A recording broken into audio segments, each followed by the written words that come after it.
How sweet it is to be loved by you.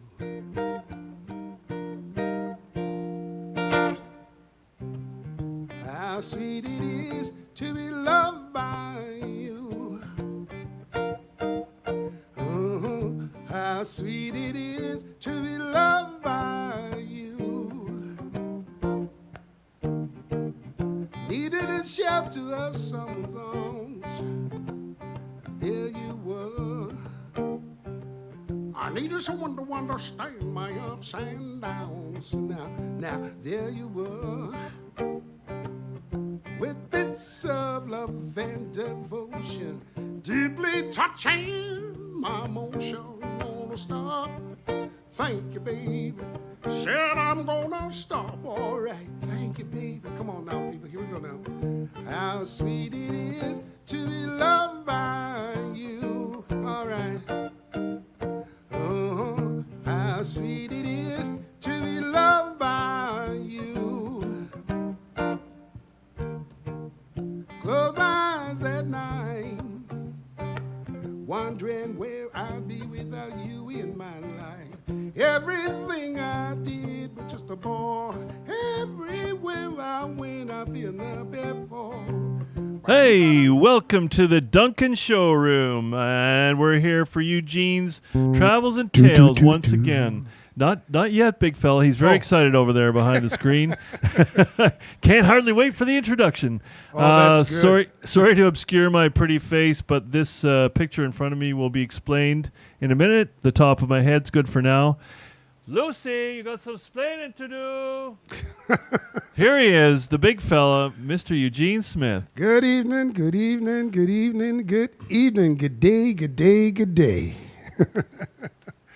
We're ready to rock and roll tonight. Running just a little bit late, just a little technical difficulties here in the studio at the room. Just like to say thank you, Dan and Christine. And we should wish a belated happy birthday to Carol Gordon out there. She's there. She says hi. Happy birthday to you. Happy birthday to you. Happy birthday, dear Carol. Happy birthday to you. Wow, custom. And Joe Gonsher's out there saying hello from Minerva, Kate, and Charlie, London, Ontario. Hello, hello, hello. Thanks for tuning in. We've got a couple of stories for you. And, as a matter of fact, we got one more Tuesday evening, and then I'm off for a couple of months. Billy and I are off, and Billy will be around with his poetry, I think. Will you not, Bill? My Dog and Pony Show will not leave town, Gene. We're carrying on with For the Love of Words, and also 39 days starting on June 26th, Ted? Yes, sir. So we'll be busy here at the showroom while Gene's holidaying in Ontario with his lady. So I'd like to start off. I watched a movie documentary. I've been watching lots of documentaries lately. And I came up with a documentary on Bobby Darin. And Bobby Darin was always one of my favorites. I just, and actually to see him do a whole show, it was quite interesting because he dances around, plays piano, sings, gets behind the drums, and he wrote a lot of really neat songs. So I like to do this song in memory of Bobby Darin. And if you want, you can all sing along to it. Goes like this. Dream lover. Every night I hope and pray a dream lover come my way. A girl to hold in my arms, show the magic of her charms. Because I want a girl to call all my own. I want a dream lover so I don't have to dream alone. Now, dream lover, where are you? With a love oh so true. Hand in hand, oh, I can hold the feelings here till I grow old, because I want a girl to call my own. I want a dream lover so I don't have to dream alone. Oh, someday, I don't know how, oh, I want you in my dreams. Some way, I don't know how, she'll bring her loving to me. Oh, dream love. Until then, I'll go to sleep and dream again. That's the only thing to do. Oh, till my lover's dreams come true, because I want a girl to call my own. Dream love, so I don't have to dream alone. I want a dream love, so I don't have to dream alone. I want a dream love, so I don't have to dream alone. Boom, boom, boom, boom. Hey, all right. Great to hear that one, Gene. Thank you. Linda Olson saying hello from herself. Hey, Linda. Yes. Linda and Ken. Linda and Ken up in yeah. Courtney there. So, I have this letter I'd like to read to you. This is a letter that was sent to Victoria.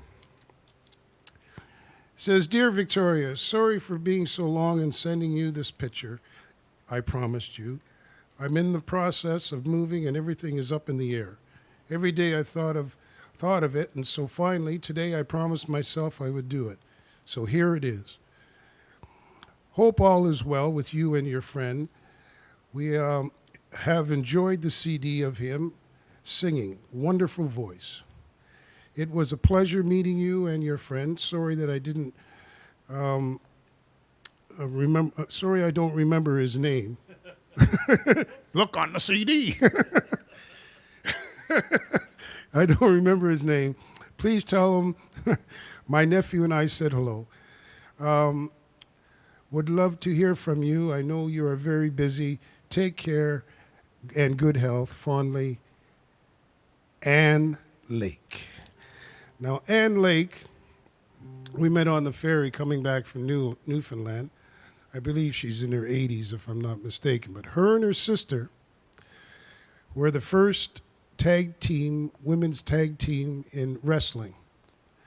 And they were around. They toured around with Gorgeous George and Whipper Billy Watson and all the wrestlers of the day. And they were the first lady tag team, and they were inducted into the Hall of Fame just last year or the year before. I'm not sure exactly which. Billy has the dates over there when they were inducted. But hold up that picture, Bill. Oh, it's on screen? Oh, it's on the screen. Oh, that's how much I know. So Ann Lake is the one on the right of the picture, looking out at you. And that's her sister, Ruth, on the other side. Ann's the blonde one. And that's what they look like today. And very nice lady, and she's into UFOs. So her and her nephew were on their way. I don't know where there's UFOs out east. There's someplace in New Brunswick or something. They have lots of sightings of UFOs.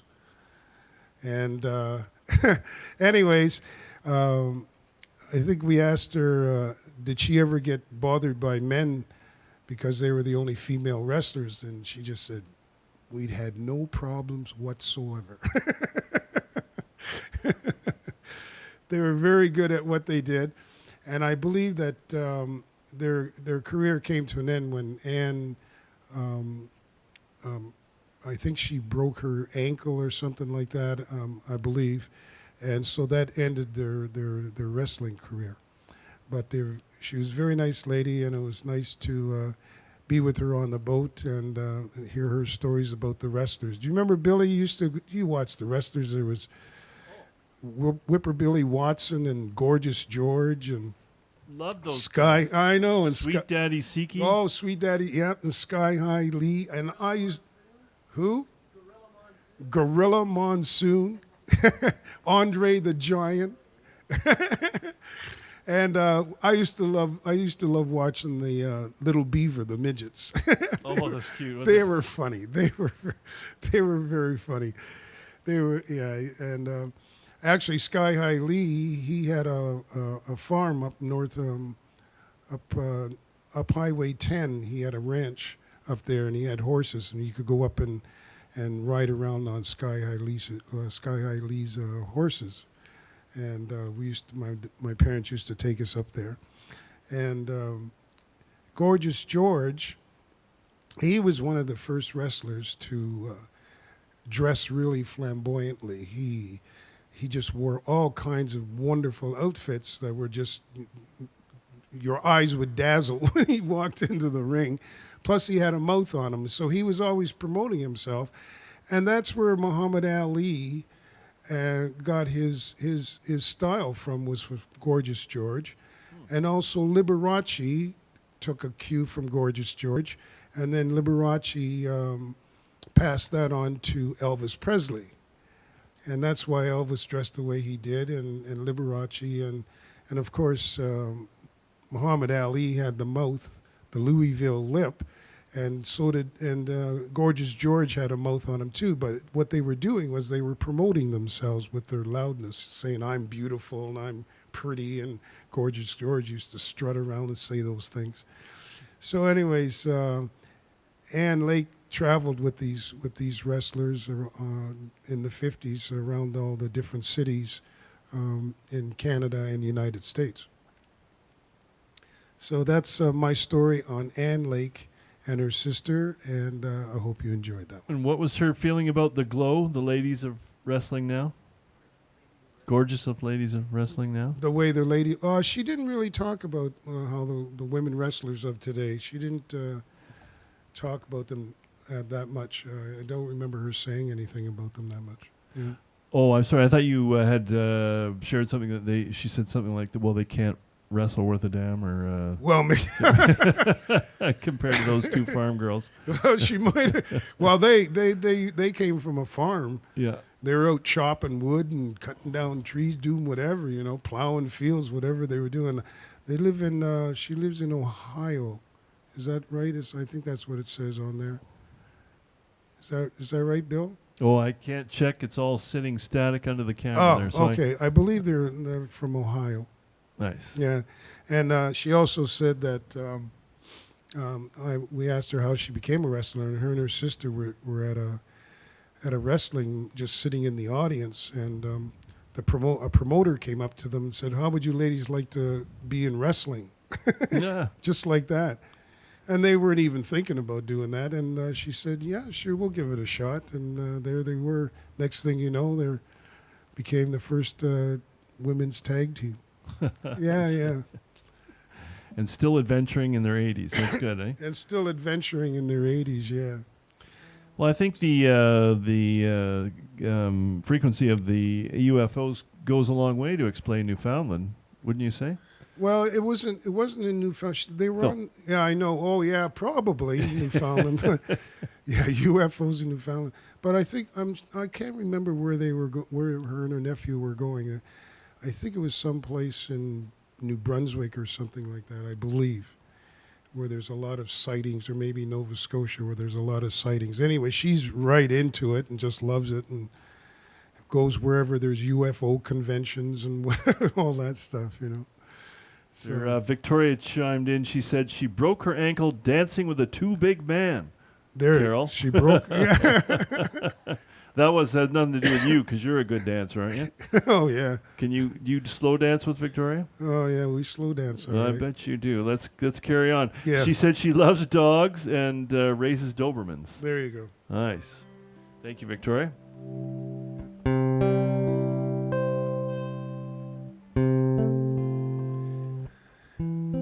Now we're at we're at about 5:20, Gene, so we got time for some short ones. Your brother chimes in, says, "Hey, bro, you have some great fishing stories." Yeah, well. That'd be, yeah, well, that does ring a bell. Geez, I know you love to fish. Yeah, I love fishing. I try to fish as much as I can. I've lived here in BC 21 years and I've never fished here. I do all my fishing in Ontario for some reason. Just that I know where to go. Yeah, I just feel more comfortable there fishing, I guess. Also, you grew up river and lake fishing versus ocean fishing. Oh, yeah. Our dads would take us with them fishing and hunting and go to all Trenton and Lake Ontario, wherever there was good fishing. My dads would take us, and it was lots of night fishing too. Was fun. Catching a fish for the first time at nighttime in the dark. It's kind of interesting because you got a fish on the end of the line, but you can't see it, and it's a big one. So you think you're going to be hauling up Jaws or whatever. Moby Dick. Moby Dick, yeah. The fish feed more at night. Is that the thing? Excuse me? Fish feed more at night? Yeah, I guess they do. The flies, the bugs are out more at night, mosquitoes, and they're always jumping out of the water, breaching. You can hear them splashing and carrying on. Oh, yeah. But, so I like to,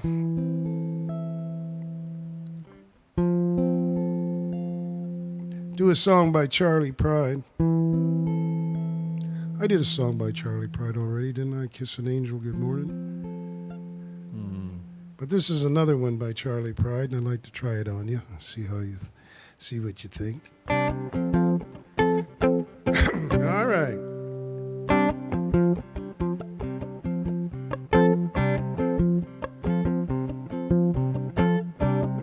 I remember walking with my daddy through his weathered fields of grain.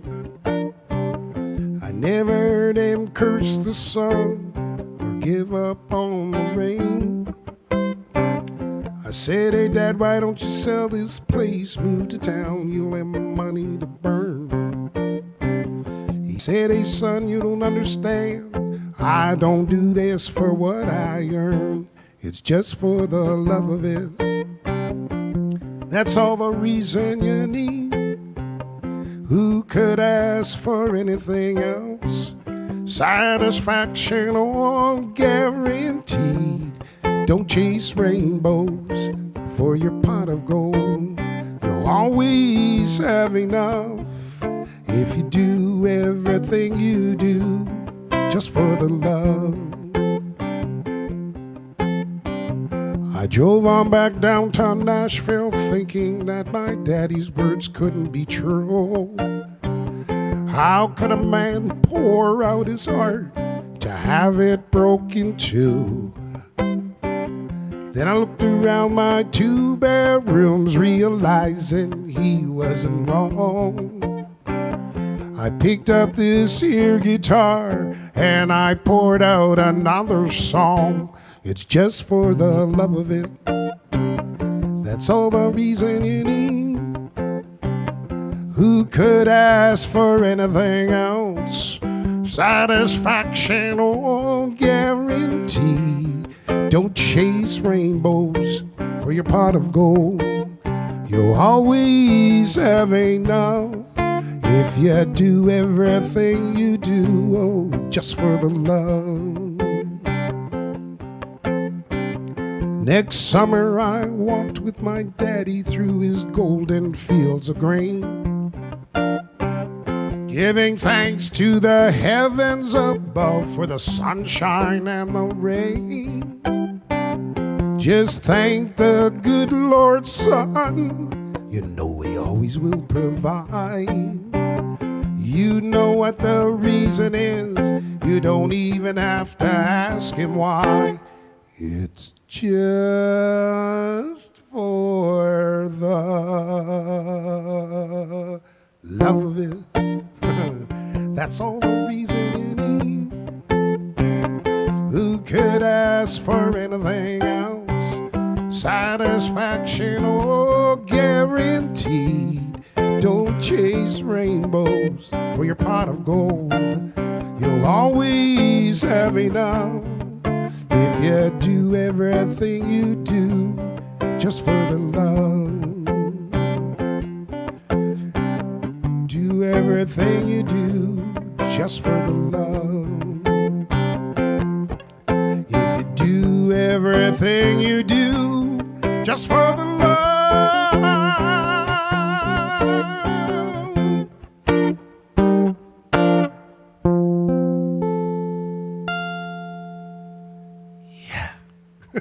Very nice. Thank you, Gene. Yes, sirree. Thank you, folks. Thank you, thank you. All right, well, I got a couple of facts to help you out here. Where I did pulled out the article from the envelope here, and Ms. Lake. Now let's see. Ruth became a veterinarian in Massachusetts. And she handles dogs for shows, and owns a kennels. And I was saying that, yeah, the unfortunate accident where the fat man, as she called him, we were saying that to be politically correct, tripped while dancing and fell on her ankle. What a way to end your career. That's terrible. No wonder they stayed single. And Susie Button chimes in and says, Jay, we just celebrated our 9th anniversary. Me and my hubby Ian, please may you play Rock by Day. Oh, well, we missed that. Oh, sorry, Susie. Maybe in our last, can you play Rock by Day next week? We have one more, Susie, before Gene heads. Okay, we'll put that on the docket for next week. And Carol chimes in to say that the UFO location was Shag Harbor, Nova Scotia, on the Bay of Fundy. So I wasn't too far. You weren't too far off, my friend. So Shag that's where they go to look for UFOs. Yeah. They should come to Duncan. We got some aliens in Duncan. We have the guy who famously built the spaceship. That's right, the guy who built the spaceship. We've had some crop circles. Yeah. Oh, it's happening in Duncan, man. I think Peter Russlin did a story on that, if I'm not mistaken. Granger Taylor, I think was his name. Well, there you go. So, story number 2 goes like this. After Ronnie Hawkins, I was just floundering around with different bands, different names, and Eugene Smith and Friends, and Eugene Smith and No Friends. But anyways, I was just naming the band whatever, as long as I put my name at the beginning. And anyways, Eugene Smith and the White Boys and all that stuff, But anyways, we used to play in Ottawa, and this is in the 70s, and there was the Leahy Boo was a coffee house. We used to play there. And then we also played over in Hull at the Ottawa House, and it was really exciting to play over in Hull because the French over there, they just love their music, they just... the French people, French Canadians just love their music. But anyways, the place would be jam-packed. And sometimes when the encore came, they would they'd have me doing an encore for at least a half an hour overtime. They wouldn't let us leave the stage. It was wonderful, actually, the excitement. Anyways, after the gig would be over during the evening, we used to go back to our rooms in Ottawa, but we'd stop into this pizza place and to get our pizzas to take back to our rooms. And one night we stopped in, and the fellow who was serving us, I kept listening to his voice, and he had this really rich, deep voice. It was just wonderful. He sounded like he should be on the radio. He sounded like a DJ, like an announcer. So when I got up to the window, I started talking to him, and I said to him, listen, your voice sounds like it should be on the radio. I said, you have an excellent, excellent radio voice. And I said, you should find out and maybe, try and get on the radio. I said, instead of making pizzas here behind this counter, whatever you're doing. So I left it at that, and we did our gig at the Ottawa House, and went back to Toronto, did some more gigs, and we ended up back there about 3 months later, something like that, and at the Ottawa House. And I'm up on stage singing away. Now, that particular evening, my voice was shot, and I was up in the dressing room, and they brought in a doctor, and he gave me a shot so that my voice would clear up. Now, I don't know what it was he gave me. It wasn't like drugs. He was an official doctor. I don't know what it was, but it helped my voice so that I could sing anyways. So I'm up on stage with the band, and we're just rocking away, and all of a sudden there's this commotion at the front door. And a bunch of people come in, and they sit at the back there, and by the door, they're all sitting there. Might have been about 8 or 9 of them, young men and women, and they're all sitting there, and they're yelling and screaming along with everybody else. And finally, I get this note from one of the waiters, and it said they wanted me to join them after we finished the set. So I said, sure. So I went down after we finished the set, and it turned out to be the fellow that I had met at the pizza parlor and told him about his voice. And he was just beaming from ear to ear.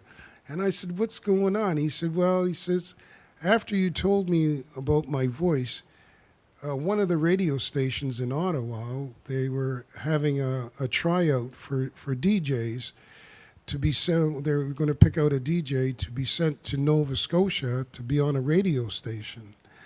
And so he says, I went down, and he says, I tried out. And he says, there were 9 other guys there trying out for this position.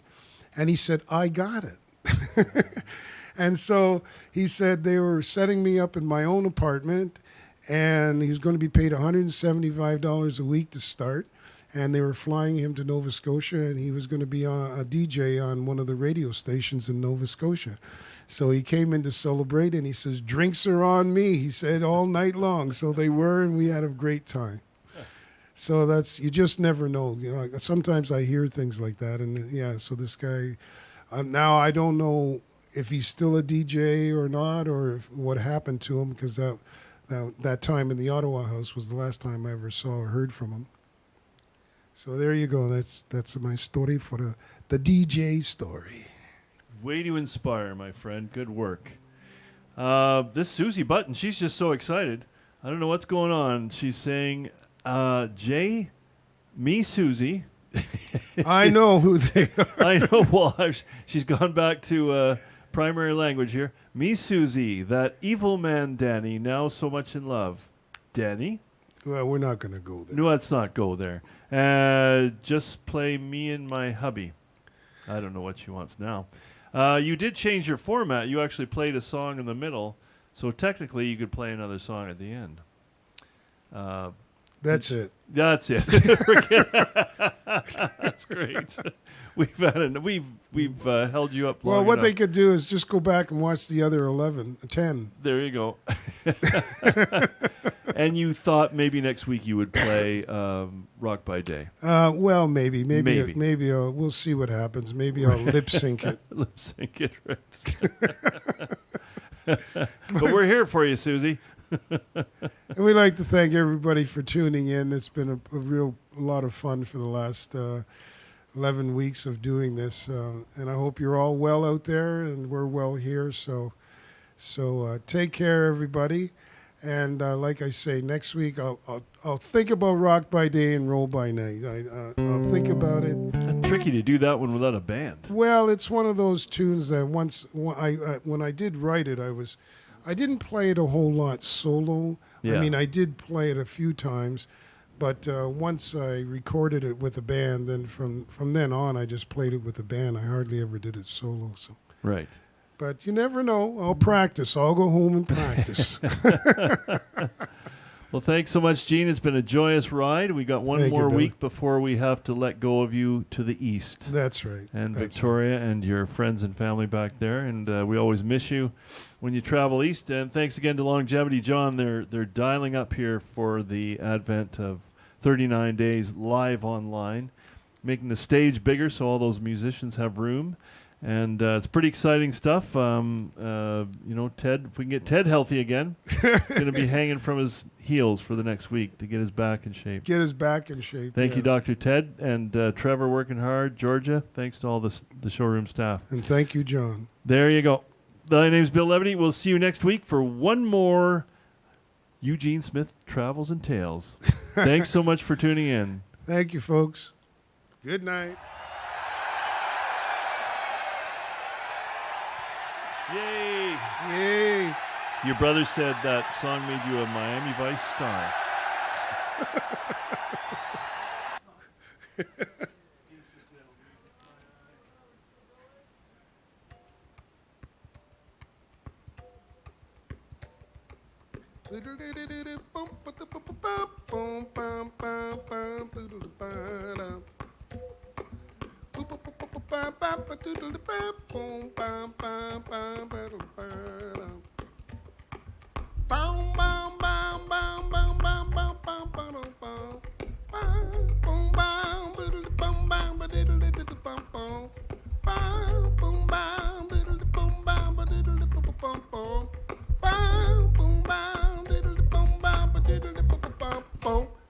I was walking down the street the other day, taking in the sights, on my way to visit you. I bumped into an old high school friend I hadn't seen in years.